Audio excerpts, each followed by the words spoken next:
Priya's question, how does she move, had changed something in the shelter. Not dramatically. The fire was the same fire, the storm was the same storm. The six of them were arranged as they'd been arranged for the past 3 hours. But the question had arrived with a precision that altered the quality of the listening, and everyone in the shelter felt it, and nobody acknowledged it directly, which was its own kind of acknowledgement. "You're a physician," Elias said to Priya, not accusingly, observationally. "Emergency medicine, 10 years. You've seen people who move wrong." She looked at him. "Neurological events, toxicological, dissociative states?" She paused. "People who are present but not entirely present, yes." "Then you'll understand this story better than most," he said. Lena had her pen ready. Sam had stopped hugging his knees. He'd straightened slightly, the posture of someone who had moved from frightened to something more complicated than frightened. Greta was watching Elias with the calm attention she'd brought to all 4 stories, the attention of a woman who had been in these mountains long enough to know that the stories were also a kind of map. Marcus said nothing. He had the quality of someone who is already several steps ahead in the story and was waiting for the telling to catch up. "Her name was Carrie Voss," Elias said. "She came down off the Grayson Highlands on a Tuesday in September.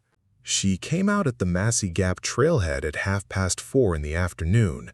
I know the time because the couple who saw her arrive noted it specifically in their statement, the way people note specific details when something has disturbed them enough that they want to be precise about everything they can be precise about.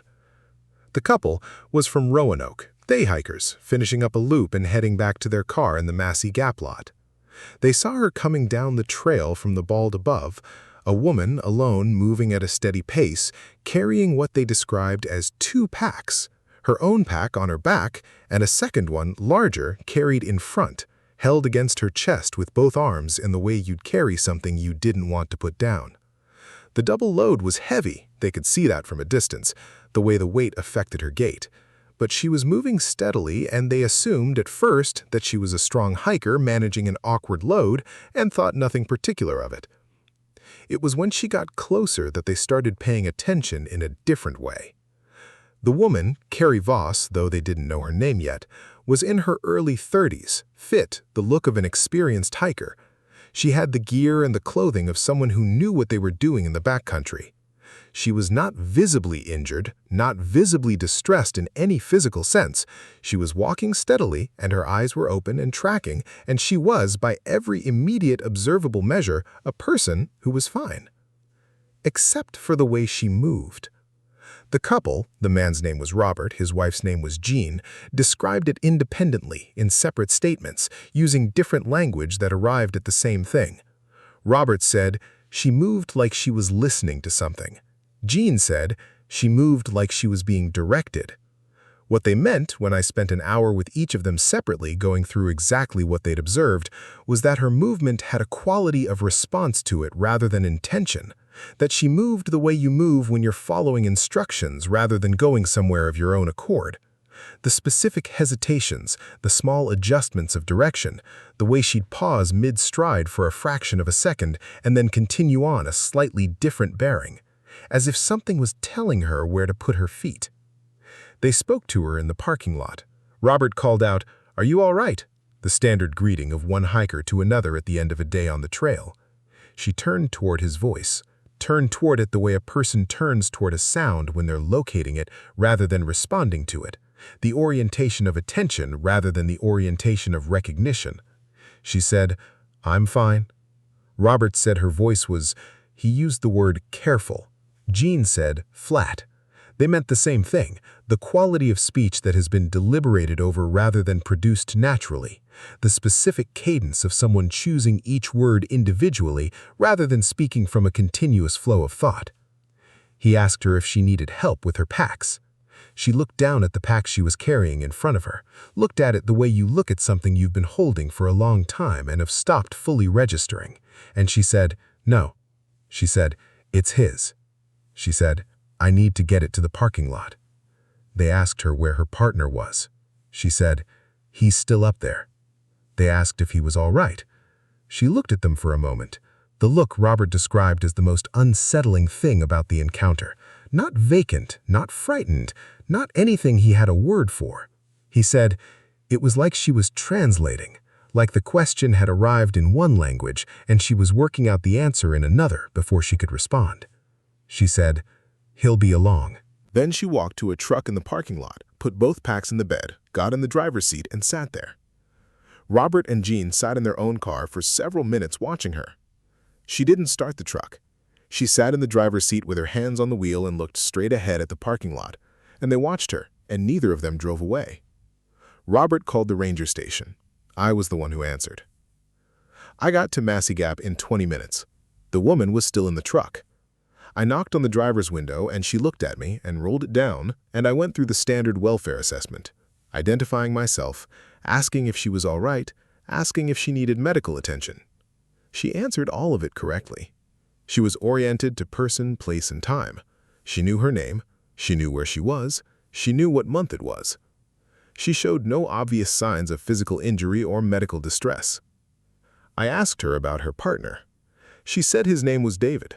She said they had been camping on the Grayson Highlands for 3 nights. They had a permit, which I confirmed later, everything properly filed. She said on the 3rd morning David had gone out early to watch the sunrise from the main bald and had not come back to camp. She said she had waited until noon and then packed both camps and come down. I asked her why she'd packed his camp. She said, "He'll need his things." I asked her if she'd looked for him on the bald before she came down. She said yes. I asked her what she'd found. She was quiet for a moment. The translation quality, Robert had been right, it was the right word for it. She said, "I found where he'd been." She said, "The grass was pressed down where he'd been sitting." She said, "His water bottle was there." I asked her if there was anything else. She looked at the windshield. She said, "There was a figure." I asked her what kind of figure. She said, "Carved. Wood. Small." She said, "It was sitting where he'd been sitting, in the pressed grass." She said, "I'd seen them before at the trailhead. The old man gives them out." She said David had taken one. She said, "It looked finished." I called search and rescue. Standard protocol for a missing person in the backcountry. I had the location she described, the general area of the main Grayson Highlands bald, and I had enough daylight left for an initial sweep if we moved fast. I told the woman, Carrie Voss, to stay at the trailhead and that someone would stay with her. I got Jean to agree to sit with her, and I went up with the SAR team. We found the pressed grass on the main bald. We found the water bottle. We found the small carved figure sitting in the center of the pressed area, which I photographed and bagged. We did not find David Voss. We searched for 4 days.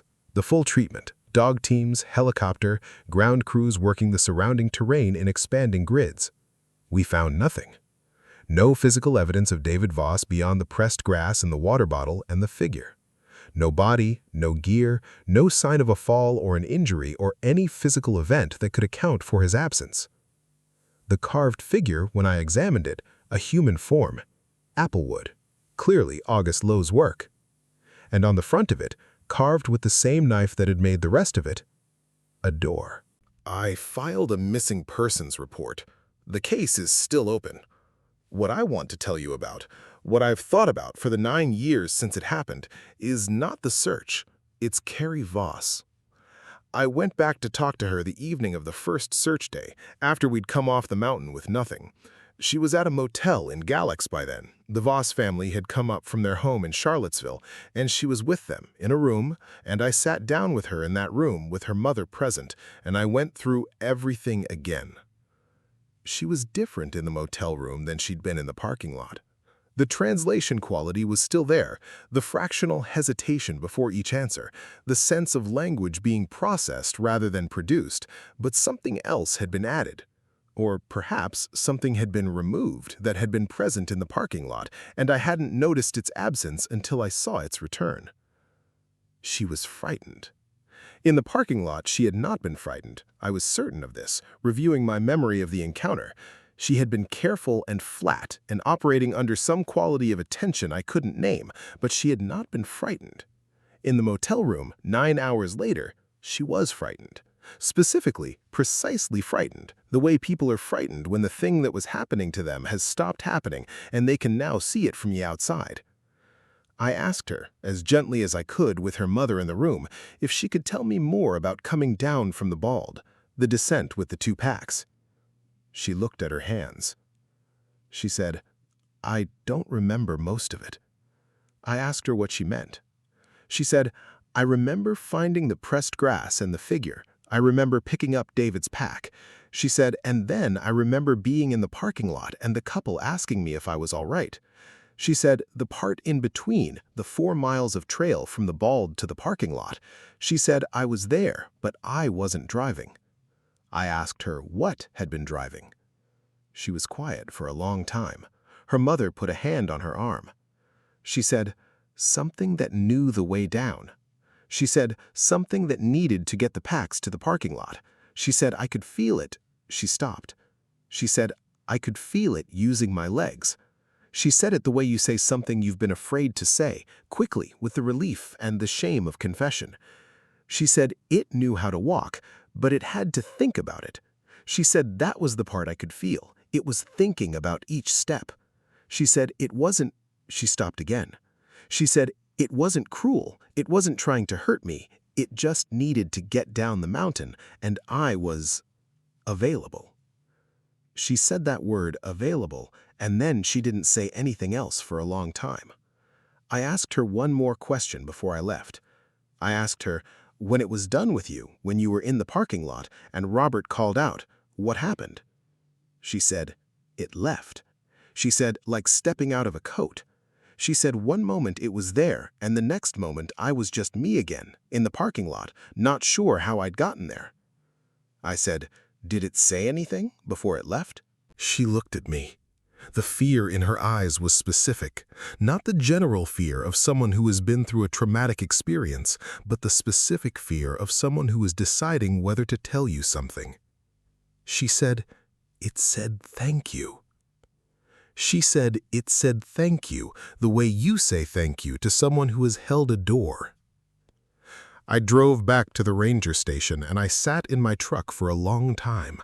I thought about David Voss, who had gone to watch a sunrise on the Grayson Highlands and had left behind a pressed area in the grass and a water bottle and a finished carved figure showing a door. I thought about what it meant for the figure to be finished, for the mountain to have resolved it in August Lowe's language, to have put its meaning fully into the wood. I thought about what was on the other side of the door. I thought about Carrie Voss saying it needed to get the packs to the parking lot. I thought about that specific practicality, not a haunting, not a possession in any traditional sense, not malice, a need. Something that needed a thing done and had used the available means to do it. I thought about what it meant for something to say thank you. I have not resolved any of this since the 9 years since. David Voss is still missing. Carrie Voss moved to Oregon the following year. I've lost track of her. August Lowe is dead. The flat rock at Elk Garden is empty on Saturday mornings. The finished figure from the Grayson Highlands bald is in the evidence storage at the district office, tagged and logged, part of an open missing persons case. I've looked at it several times since it was filed. The carving is good, better than good, the form fully resolved in the way August described, the form complete. The door on the front of it is open. I noted this when I first examined it, filed it in my incident notes, moved on. An open door rather than a closed one. August had described the 4 returned figures as showing doors. He hadn't specified open or closed, and I hadn't asked, and now I couldn't ask. I've thought about the distinction ever since. A closed door is a threshold not yet crossed. An open door is something else. An invitation, an exit, a passage already used. I don't know which. I know that David Voss went to watch a sunrise on a September morning and sat in the grass on the Grayson Highlands, and the mountain finished something it had been working on, and David Voss went through whatever was on the other side of it. I know that something came down from the bald in his absence, wearing Carrie Voss like a coat, carrying both their packs to the parking lot with the careful, deliberate walk of something that was thinking about each step. I know it said thank you when it left her. I know I don't know what it was thanking her for. The fire needed wood. Elias gave it wood, the same patient addition he'd made a dozen times through the night, and the flame came up, and the shadows reorganized themselves in the shelter, and outside the storm continued its February work on Whitetop. Nobody spoke for longer than usual after this one.